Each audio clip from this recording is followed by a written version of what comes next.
Jain friends, स्वागत है आपका ऑपरेशन ऑफ जीएस के इस चैनल पे। मैं आदर्श आज आपके लेकर आया हूँ स्लेव डायनेस्टी का सेकंड पार्ट। हमने इसका बैकग्राउंड पहले पार्ट में पढ़ लिया है। अगर आपने नहीं पढ़ा है तो आई बटन पे आपको वीडियो का लिंक मिल जाएगा, आप उस पर जाके देख सकते हैं, नहीं तो वीडियो का लिंक डिस्क्रिप्शन बॉक्स में है और उसमें जाके इसका बैकग्राउंड देख सकते हैं। इस वीडियो में सबसे पहले हम बैकग्राउंड के बारे में जल्दी जल्दी सीख लेते हैं, तब हम पढ़ते हैं अपने स्लेव डायनेस्टी यानी कि गुलाम वंश की स्थापना कैसे हुई, उसके बारे में थोड़ा बैकग्राउंड देख लेते हैं जल्दी, जो कि हमने लास्ट वीडियो में देखा था। तो देखिए, first battle of Tarain, Tarain. First battle of Tarain कब हुई थी? 1191 यानी कि 1191 में फर्स्ट बैटल ऑफ तराइन हुई थी। किन किसके बीच में हुआ था? ये हुआ था आपका मोहम्मद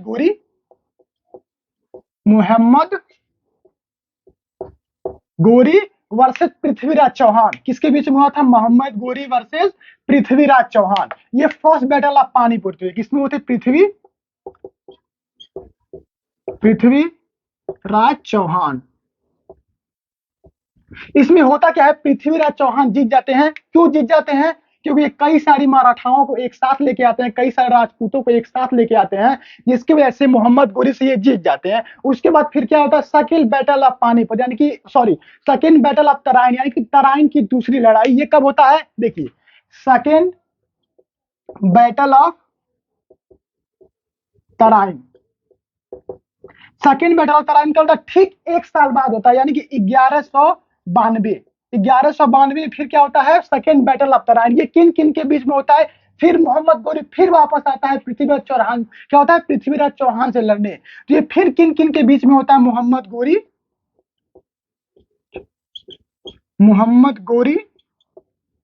वर्सेस फिर पृथ्वीराज चौहान। क्या है? पृथ्वीराज चौहान। तो मोहम्मद गोरी और पृथ्वीराज चौहान के बीच में होता है। और इस जगह पे यानी कि सेकंड बैटल ऑफ तराइन में मोहम्मद गोरी क्या होता है? जीत जाता है। क्या होता है? मोहम्मद गोरी जीत जाता है और ये हार जाते हैं। उसके बाद ये क्या करता है? अपने जो स्लेव्स हैं, इसके जो चारों गुलाम हैं, उनको चारों गुलाम को दिल्ली के तख्त पे बैठा के चला जाता है। सोचिए, अखंड भारत का इतने बड़े हिस्से पे एक विदेशी आक्रमणकारी का कब्जा हो गया और उसने अपने गुलामों को बैठा के चला गया। सोचिए, इतने बड़े देश पे अब गुलामों का शासक हो गया। स्लेव डायनेस्टी क्या है? गुलाम वंश, जो कि गुलामों का शासक था। वो गुलाम किसके थे? मोहम्मद गोरी के गुलाम थे। तो इसके बाद फिर क्या होता था? कन्नौज, जो कि यूपी में है, एक जगह है जिसपे कुतुबुद्दीन ऐबक क्या करता है? उस पर अटैक कर देता है। क्या होता है? कुतुबुद्दीन ऐबक उस पर अटैक कर देता है और उसके किंग का नाम था जयचंद। उसके किंग का क्या नाम था? जयचंद। लेकिन वो हार जाता है, तो ये फिर अपने गुरु के पास जाता है। इसके गुरु या मालिक कौन थे? मोहम्मद गोरी। ये मोहम्मद गोरी के पास फिर जाता है कि मैंने कन्नौज को जीतने के लिए उस पर अटैक किया था, लेकिन वहां का एक शासक है जयचंद, जिससे मैं हार गया। तो फिर मोहम्मद गोरी वापस इंडिया आता है और एक नया युद्ध होता है। इसका नाम है बैटल ऑफ चंद्रावन। क्या है? Battle of Chandawar. इस एक युद्ध से भारत का इतिहास बिल्कुल पूरी तरीके से बदल गया। एक युद्ध है क्या? दो लोगों के बीच में लड़ा जाने वाला युद्ध क्या करता है? किसी भी जगह का इतिहास बदल देता है। तो एक नई युद्ध लड़ी गई। क्या हुआ? Battle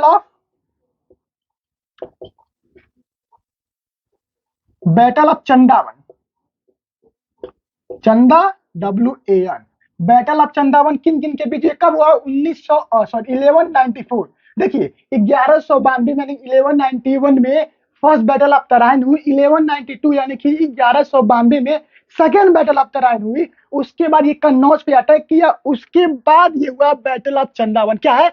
battle of Chandawar 1194। ये किन किन के बीच में लड़ा गया? ये लड़ा गया मोहम्मद गोरी वर्सेस जयचंद।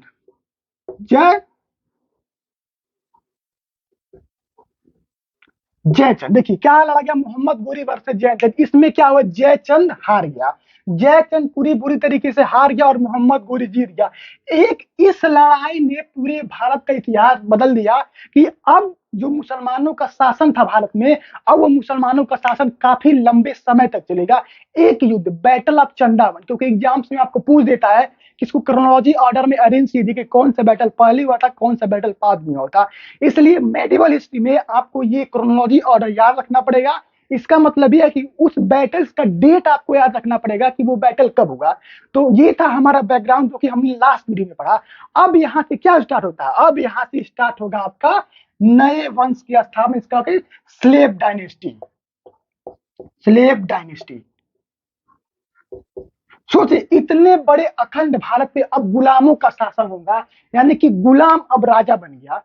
कुतुबुद्दीन ऐबक क्या था, मोहम्मद गोरी का गुलामी तो था, अब वो बड़े से देश में, इस अखंड भारत में राजा बन के बैठेगा। उसका दबदबा दिल्ली पे होगा। अब देखिए जो अभी लास्ट कल ही क्या था, कल 1 साल हो गए थे रसिया द्वारा यूक्रेन पे अटैक करना, 1 साल उसके पूरा हो गए। लेकिन सोचिए 1 साल तक उसने अपनी राजधानी कीव, जो उसकी राजधानी यूक्रेन की राजधानी कीव है, उसको उसने प्रोटेक्ट रखा। पहले जमाने में क्या होता था, सबसे पहले लोग अपनी राजधानी को प्रोटेक्ट करते, यानी कि अपनी कैपिटल को प्रोटेक्ट करते थे, उसको सुरक्षित करते थे। राजा का महल भले चला जाए लेकिन उसकी राजधानी को अपने अंदर में रखना होता है। अगर राजधानी पे कब्जा हो गया तो ऐसा माना जाता था कि पूरे देश पे कब्जा हो गया, लेकिन अब ये नहीं होता है। लेकिन तब भी राजधानी को पूरे कंट्रोल में रखा जाता था। जैसे सेनापति अगर, चाहे राजा अगर युद्ध में गिर जाए तो पूरी जो आपकी सेना थी वो बिखर जाती थी। तो उसी तरह क्या हुआ, अब इस स्लेव डायनेस्टी का कब्जा हो गया दिल्ली में। अब क्या होगा, यहाँ से दिल्ली सल्तनत स्टार्ट होता है, और दिल्ली सल्तनत के अंदर क्या आता है, स्लेव वंश, यानी कि गुलाम वंश दिल्ली सल्तनत के अंदर आता है। अब हम देखते हैं कौन कौन से इंपॉर्टेंट किंग थे स्लेव डायनेस्टी में। अगर आप वीडियो पे नए हैं और आपको समझ में आ रहा है हिस्ट्री जो कि एक कहानी के माध्यम से चल रहा है, तो प्लीज चैनल को वीडियो को लाइक कीजिए, चैनल को सब्सक्राइब कीजिए। अब स्टार्ट होता है स्लेव डायनेस्टी। क्या है slave dynasty? Slave dynasty, slave dynasty के अब देखिए इंपॉर्टेंट किंग कौन कौन से हैं, क्योंकि आपको एग्जाम्स में कई सारी बार पूछा है कि एक उसको क्रोनोलॉजी ऑर्डर में सेट कीजिए। किसी भी डायनेस्टी को पढ़ने से पहले हम ये जान लेते हैं कि कौन कौन से किंग्स हैं और किन किन के बारे में पढ़ना, ताकि हमको एक माइंड मैप बन जाता है कि इन्हीं सब के बारे में हमको पढ़ना है। तो देखिए सबसे पहले अब कौन सा उसका, देखिए स्लेव डायनेस्टी का फाउंडर किसे माना जाता है, कुतुबुद्दीन ऐबक। जो सबसे पहला राजा है क्या है, कुतुबुद्दीन ऐबक। कुतुबुद्दीन ऐबक, ऐसे इसको आप शॉर्ट फॉर्म में याद कर सकते हैं, कुतुबुद्दीन ऐबक। इसके बाद आता है कौन, इसके बाद आएगा इसका बेटा अरम शाह। देखिए अमर शाह नहीं, अरम शाह, ARAM, अरम शाह। अरम शाह के बाद इसका आएगा क्या है, इसके बाद आएगा इल्तुतमिश। आपने इसका नाम सुना होगा, इल्तुतमिश। क्या है, इल्तुतमिश। इल्तुतमिश के बाद क्या आएगा, इसका बेटा रखरुद्दीन। इसका बेटा क्या आएगा, रखरुद्दीन। क्या नाम है, रखरुद्दीन। रखरुद्दीन फिरोज शाह, रखरुद्दीन फिरोज शाह। इसके बाद आएगा कौन, इसके बाद आएंगी आपकी रजिया सुल्तान। क्या है, रजिया सुल्तान। इसके बाद आएंगी रजिया सुल्तान। रजिया सुल्तान के बाद क्या आएगा, इसका दूसरा भाई बहादुर शाह। कौन आएगा, बहादुर शाह। रजिया सुल्तान के बाद आएगा कौन, बहादुर शाह। नाम याद रखिए,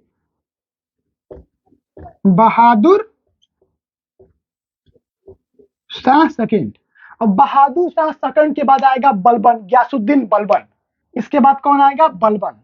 उसका पूरा नाम क्या था, गयासुद्दीन बलबन। इसका शॉर्ट फॉर्म है बलबन। बलबन के बाद आएगा इसका बेटा मोहम्मद। और मोहब्बत कहता है कि मैं राजा नहीं बनूंगा। फिर ये बलबन क्या कहता है अपने पोते से, इसका नाम है नादिर शाह, नसरुद्दीन शाह।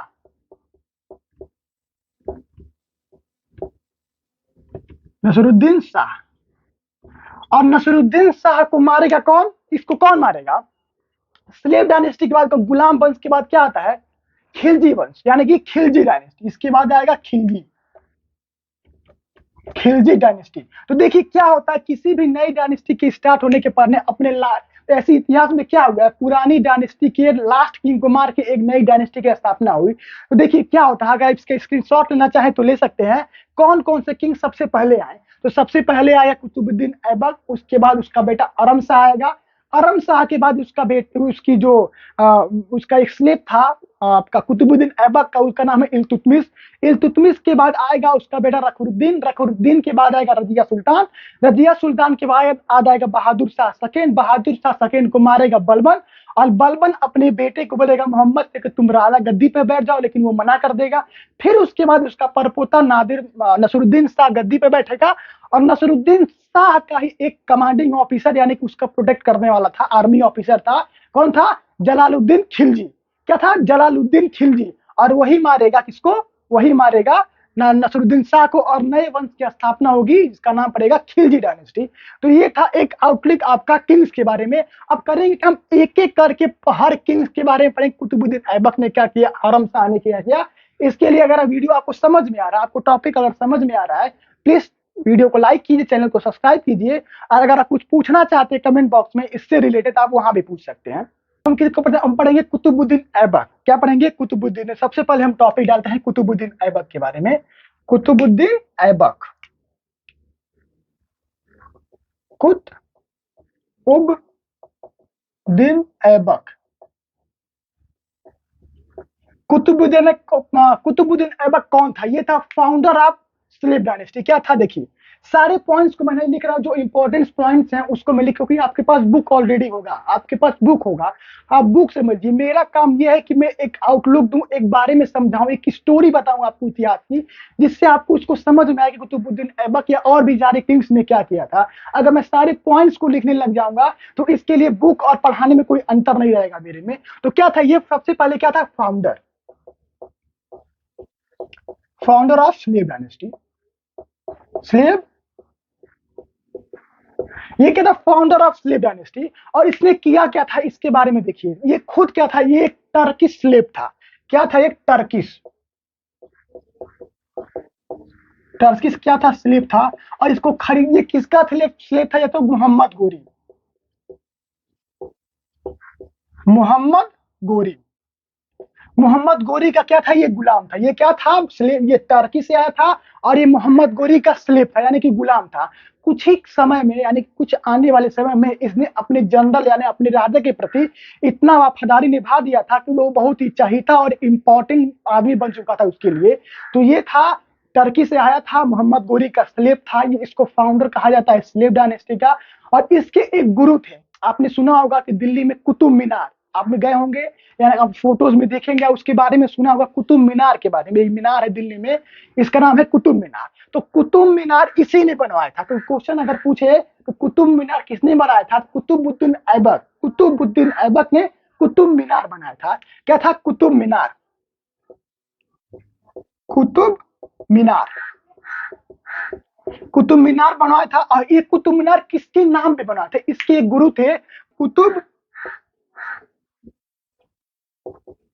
कुतुब बख्तियार काका, सॉरी, कुतुब बख्तियार काका। इसके गुरु थे। क्या था? कुतुबुद्दीन ऐबक के एक गुरु थे, इसका नाम था कुतुब बख्तियार काका। इसके गुरु पे ना कुछ लिए इसने कुतुब मीनार का नाम कुतुब रखा। कुतुब मीनार का नाम इसने अपने गुरु के नाम पर रखा, कुतुब रखा। उसके बाद इसने क्या किया? इसने इसने कुवैत उल इस्लाम, इसका नाम है कुवैत, कुवैत उल इस्लाम। क्या है? मॉस्क है, मॉस्क। इसने कुवैत उल इस्लाम मॉस्क बनाया। कहां बनाया? नॉर्थ इंडिया में। कहां बनाया इसने? North India. किसमें? North India. नॉर्थ इंडिया में सबसे पहले इसने क्या बनाया? मॉस्क बनाया, यानी कि एक मस्जिद बनाया, कुवैत उल इस्लाम। इसका नाम याद रखिए, कुवैत उल इस्लाम ने, कुतुबुद्दीन ऐबक ने नॉर्थ इंडिया में सबसे पहला एक क्या बनाया? मस्जिद बनवाया, मॉन्क बनवाया, मॉस्क बनाया। कुवैत उल इस्लाम इसका नाम था। उसके बाद इसने क्या किया? इसको क्या कहा? इसको लाख बख्श कहा जाता था। क्या कहा जाता है? लाख बख्श। क्या कहा जाता? लाख बख्श। ये लाखों रुपए अपनी जनता में दान करता था। जैसे निकलता था किसी विशेष दिन पे, और अपने चारों तरफ जो जनता होती उसके ऊपर पैसे लुटाता था। इसीलिए इसको कहा क्या गया? इसको लाख बख्श कहा गया। तो देखिए, ये क्या था? स्लेब था। कुतुबुद्दीन ऐबक स्लेब था मोहम्मद गोरी का।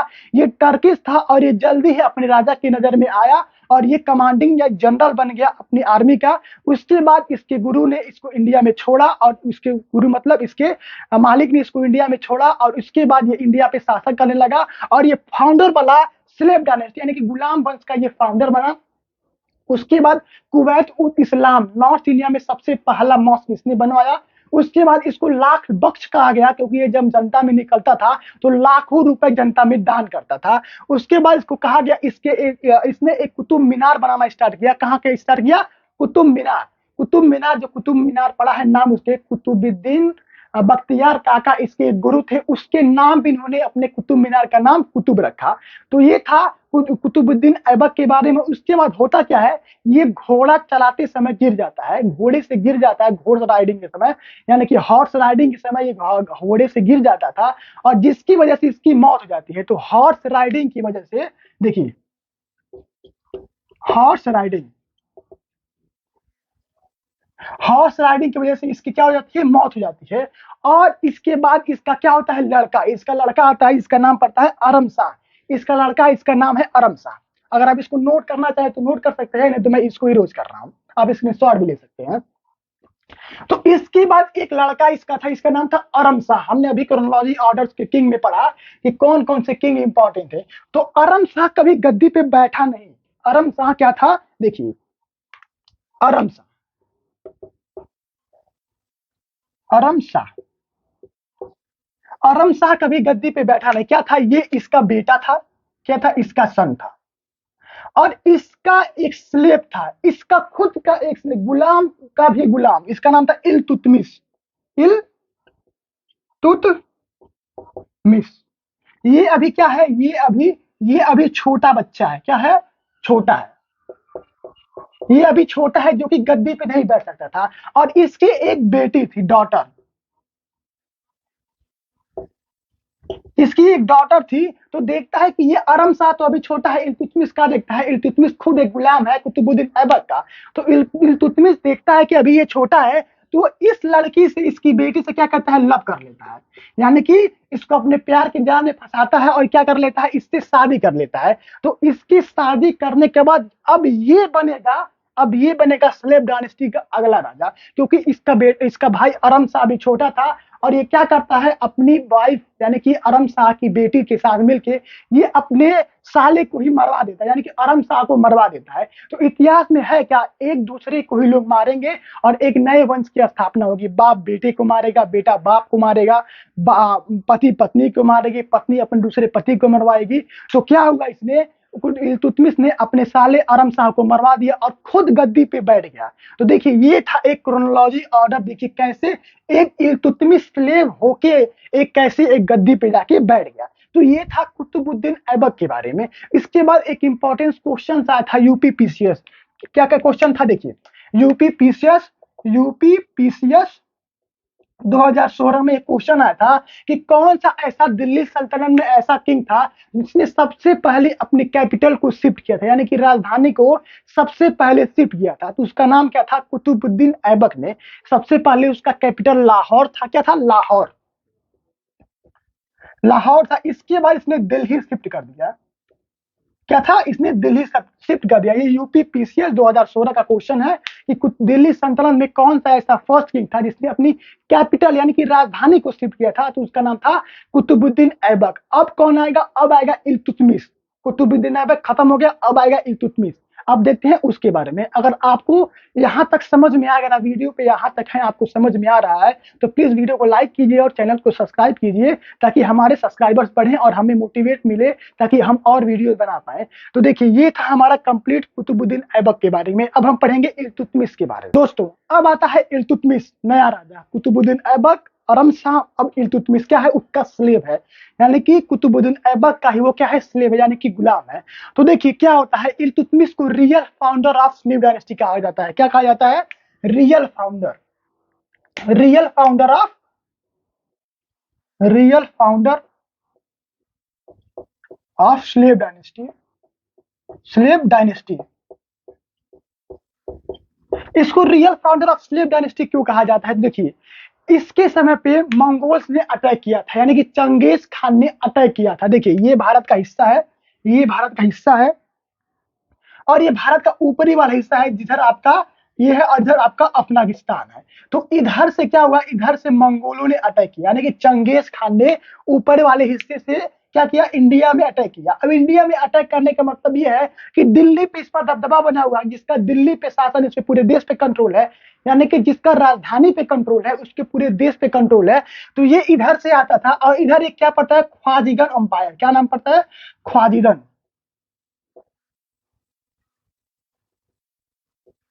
जिन अंपायर। और इधर से इन लोगों को उकसाता है कि आप लोग भी आइए लड़ने के लिए।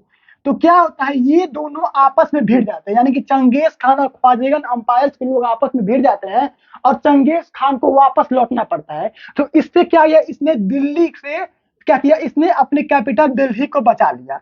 तो इसलिए इसके समय पे चंगेज खान भारत में आया था, इसने इसको आपस में दोनों में लड़वाया, ख्वाजीगन अंपायर के लोगों सेनाओं को और मंगोल्स में, यानी कि चंगेज चंगेज खान को आपस में लड़वाया, ताकि अपनी कैपिटल बची रहे, और वहां से चंगेज खान वापस लौट जाता है। इसीलिए इसको रियल फाउंडर ऑफ दिल्ली सल्तनत कहा जाता है। आई होप आपको समझ में आ गया होगा। अब देखते हैं इसने किया क्या। इसने अपने लोगों के लिए क्या किया, इसने अपने लोगों के लिए बहुत सारे काम किए। क्या काम किए, नहरें बनाया, वाटर ब्रिज बनाया, ट्रांसपोर्ट के लिए अलग अलग लोगों को सुविधाएं दी।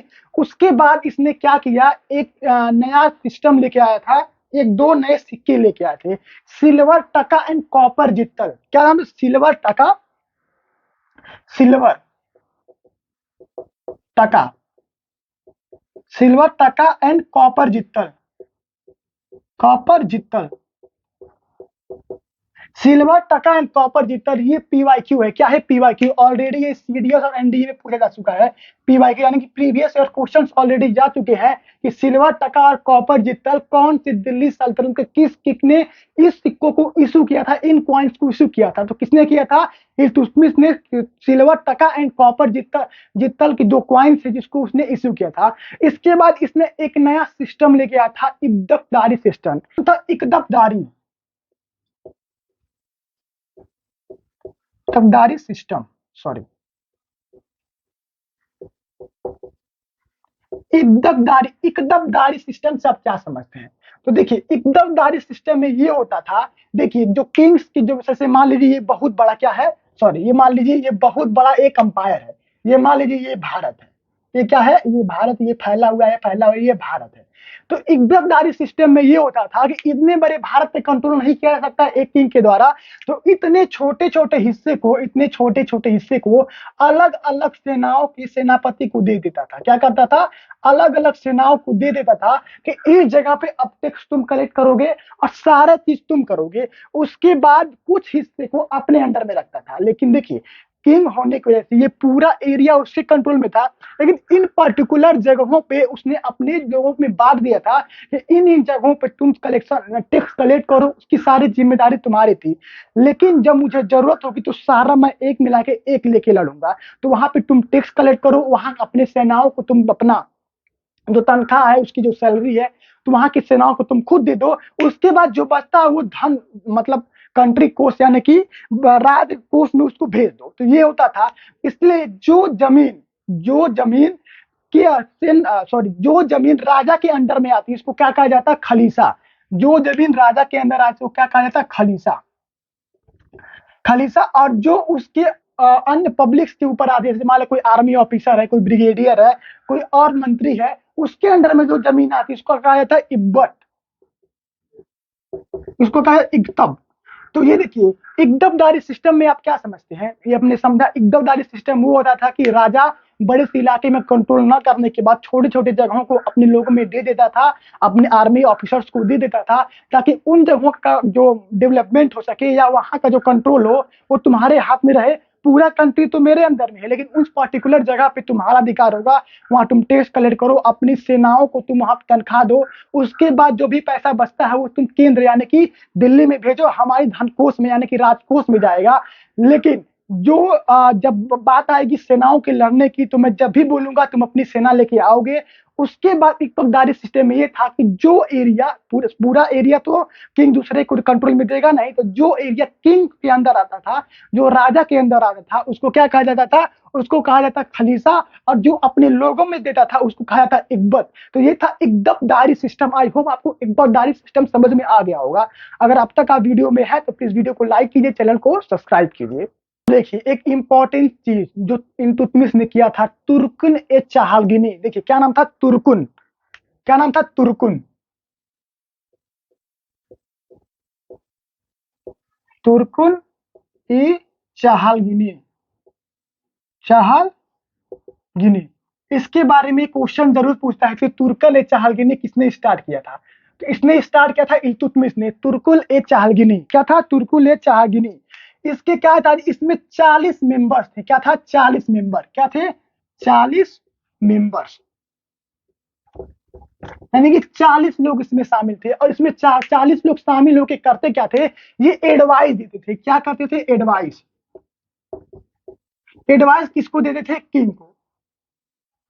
किंग। यानी कि इसने तुर्कों ने चाहगिनी में 40 लोगों को रखा था इल्तुतमिश, जो अपने क्षेत्र में विद्वान यानी कि एक्सपर्ट थे। और ये राजा को बताते थे कि किसी पर्टिकुलर चीज में आपको कैसे काम करना था। तो ये याद रखिए, तुर्कुल ए चाहगिनी को स्टार्ट किसने किया था? इल्तुतमिश ने। और इसके कितने मेंबर थे? 40 मेंबर थे, जो राजा को यानी किंग को, इल्तुतमिश को एडवाइस यानी कि सलाह देते थे कि तुमको क्या क्या करना चाहिए किसी पर्टिकुलर चीजों के ऊपर। इसके बाद इसने कहा कि मेरे बाद मेरी बेटी, क्या नाम था इसकी बेटी का? नाम रजिया। और उसके बेटे का नाम था रखरुद्दीन और बहादुर शाह। इसके दो बेटे और एक बेटी थी। क्या था? एक का नाम था रजिया, दूसरे का नाम था क्या था? रखरुद्दीन। रखरुद्दीन। और उसके बाद एक इसके तीसरे बेटे का नाम था बहादुर। बहादुर शाह। रखरुद्दीन फिरोज। देखिए, तो इसके बाद इसने कहा क्या कि इल्तुतमिश ने कहा क्या कि मेरे दोनों बेटे मेरे गद्दी पे बैठने के लायक नहीं है। मैं चाहता हूं कि मेरी बेटी रजिया क्या बने? वो सुल्तान बने। यानी कि पहली बार उसने कहा कि किसी दिल्ली के तख्त पे कोई एक महिला बैठेगी। तो क्या हुआ? इसने कहा कि मेरी बेटी रजिया को गद्दी पे बैठाना। इसकी तबीयत बहुत ज्यादा खराब हो गई थी। तो हुआ क्या? इसके बेटे रखरुद्दीन में रजिया बाहर गई हुई थी। और इसके बेटे रखरुद्दीन ने अपने मंत्री से बुलाकर कहा कि पिताजी ने क्या बोला है। जब पिताजी मर रहे थे तो उसके मंत्री ने कहा कि पिताजी ने ये बोला है कि मेरे बाद मेरी गद्दी पे कौन बैठेगा? रजिया। तो ये क्या करता है? अपने सेनापति यानी कि अपने मंत्रियों को अपने पक्ष में लेता है और कह देता है कि पिताजी ने बोला है कि मुझे गद्दी पर बैठना है। सोचिए ये कितना धीर था। गद्दी के लिए इतिहास में हर 30 बार लड़ाई हुई है। हर एक बार सिर्फ गद्दी के लिए, सिर्फ तख्त के लिए लड़ाई हुई है। तो ये क्या करता है? रखरुद्दीन बन जाता है रजिया को हटा के किंग। तो अगला किंग कौन बनेगा? देखिए अगला किंग बनेगा रखरुद्दीन। रखरुद्दीन। रखरुद्दीन क्या बनेगा? अगला किंग। यानी कि रखरुद्दीन बनेगा अगला किंग दिल्ली सल्तनत का। यानी कि दिल्ली सल्तनत में सलीब डायनेस्टी का अगला किंग बनेगा रखरुद्दीन। तो जो हमारा आने वाला वीडियो होगा, जो अगला वीडियो होगा, वो हमारा पार्ट थर्ड होगा। ये हमारा पार्ट सेकंड था और हमने पार्ट फर्स्ट में बैकग्राउंड के बारे में पढ़ा था। तो जो हमारे अगला किंग होगा वहां रजिया सुल्तान से स्टार्ट होगा, यानी कि रखरुद्दीन से स्टार्ट होगा। उसके बाद रजिया उसको टेक ओवर करेंगे। उसके बाद उसका भाई कौन आएगा? बहादुर शाह। अगर आप वीडियो पसंद आया, आपको समझ में आ रहा है, तो इस वीडियो को लाइक कीजिए, चैनल को सब्सक्राइब कीजिए और बने रहिए हमारे साथ। जय हिंद।